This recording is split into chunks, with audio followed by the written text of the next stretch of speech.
안녕하세요. 바르다케 선생입니다. 네, 오늘은 건강검진에 관련되어서 우리 한번 얘기를 나눠볼 거예요. 먼저 아이들을 처음 입양을 하셔가지고 데리고 오셨을 때, 되게 어린 연령의 경우에서 데려오셨을 때와 아이들이 나이가 먹어감에 따라서 7살 이하의 경우, 그리고 조금 더 나이가 더 들어서 8살 이상일 때의 경우로 좀 나눠봤어요. 아이들 같은 경우 이제 첫 입양을 하셔가지고 보통 강아지들 같은 경우나 아니면은 길고양이를 좀 양줍하셔가지고 오시는 경우들이 있어요.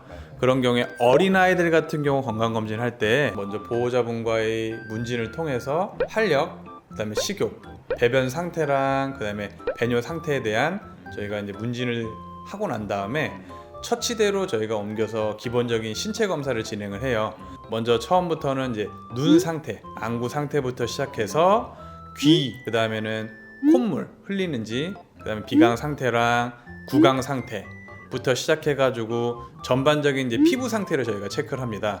그리고 난 다음에는 아이들을 이제 천천히 이제 골격계부터 이제 만져보게 되면서 기본적인 이제 골격계 평가도 하게 되고요. 그 골격계 평가하면서 전반적으로 상태 봤을 때 어느 부분이 조금 떨어져 보인다 하게 되면 이제 추가적인 신경 검사를 하기도 해요. 보통 이제 고양이들 같은 경우에는 되게 많은 게 귀진드기들이 특히 많아요. 그래서 저희가 신체 검사를 하게 되면서 양측 웨이도 쪽으로 검은 귀지가 있다 하게 되면은 저희 이제 거미경을 통해서 실제 귀진드기가 있는지 여부에 대해서 좀 평가를 하게 되고요.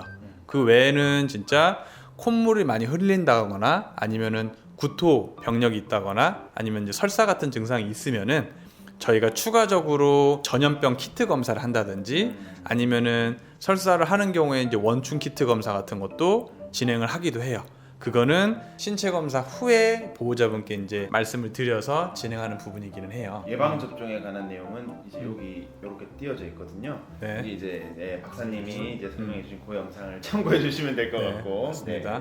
그리고 제가 이제 보통 이제 6개월령 이하의 경우에서의 이제 말씀드린 이제 건강 검진인데, 그거 같은 경우도 이제 위에서 나왔었던 이제 예방 접종을 하는 그런 시기와 맞물려서 사실은 예방 접종하는 시기에 병원에 오셔가지고 접종을 하기 전에 저희가 기본적으로 그러한 것들을 다 평가를 하거든요.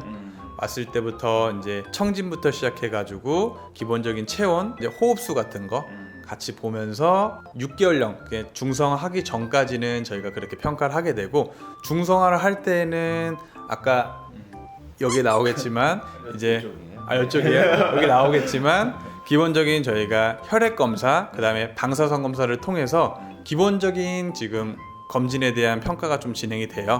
그 다음부터는 이제 7살 이하의 연령에서 저희가 건강검진에 대한 항목이 또 있어요. 보통 7살 이하의 경우에는 어떤 것들을 해서 검진하시나요? 그 7살 이하라면 조금 이제 좀 기간이 조금 6개월 이후부터 조금 많기는 한데 9~3살쯤부터 아이들이 건강하다면은 건강한 상태에서 혈액 검사라든지 앞서 말씀드린 신체 검사 포함해서 뭐 방사선 검사 등으로 내부 장기를 평가하는 그런 검사들이 진행되게 되는데 뭐 특이 사항이 있다면은 초음파까지 보통 진행하게 됩니다. 하지만 이제 만약에 그 7살령 이전까지 혹시라도 다른 질환이 있을 경우에는 이때는 요 유사한 검사를 진행하면서 그 질환을 치료하는 김에 검사를 추가해서 건강검진을 같이 진행하기도 하죠. 맞습니다. 네. 서 원장님이 이제 얘기하신 것처럼 기본적인 저희가 이제 신체 검사 한 이후에 기본 방사선 검사를 진행을 해요. 저희가 흉부 방사선 검사를 통해서 심장과 이제 폐하에 대한 평가를 하고, 복부 방사선 검사를 통해서 복강 내에 있는 장기뿐만 아니라 이제 뼈들에 대해서 이제 저희가 기본적으로 좀 평가를 해요. 실제로 뭐 다리를 전다거나 아니면은 어딘가를 만졌을 때 통증을 느껴한다는 그런 임상 증상들이 있으면은 저희가 추가로 후지 방사선 검사나 흉 요추 방사선 검사를 진행하기도 하지만, 이것도 마찬가지 신체 검사, 방사선 검사를 통해서 어느 정도 좀 알 수 있는 부분이고, 그 외에는 이제 혈액 검사를 진행을 해요. 혈액 검사 같은 경우에는 기본 혈구 검사를 통해서는 빈혈 정도와 그 다음에 백혈구 수치를 통해서 어느 정도의 신체상 나타날 수 있는 염증 수치에 대해서 좀 보게 되고, 그 다음엔 혈청 화학 검사를 진행을 하게 돼요. 뭐 단백질 수치라든지 아니면 신장 수치, 간 수치, 당 수치 등을 저희가 평가를 하게 되고요.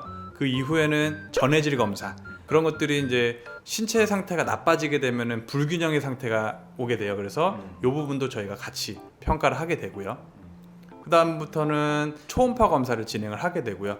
초음파 검사는 보통 복부 초음파 검사를 진행을 해요.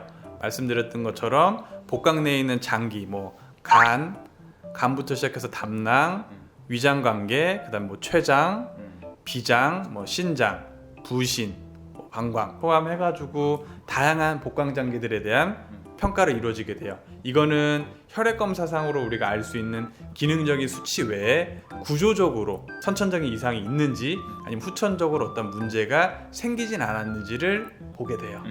실제로 이제 드물기는 하지만 고양이들 이제 건강 검진을 하게 되는 경우에는 선천적으로 신장이 한쪽이 없는 경우들도 있었고 엄청 저형성이 돼 있는 경우들도 있었어요.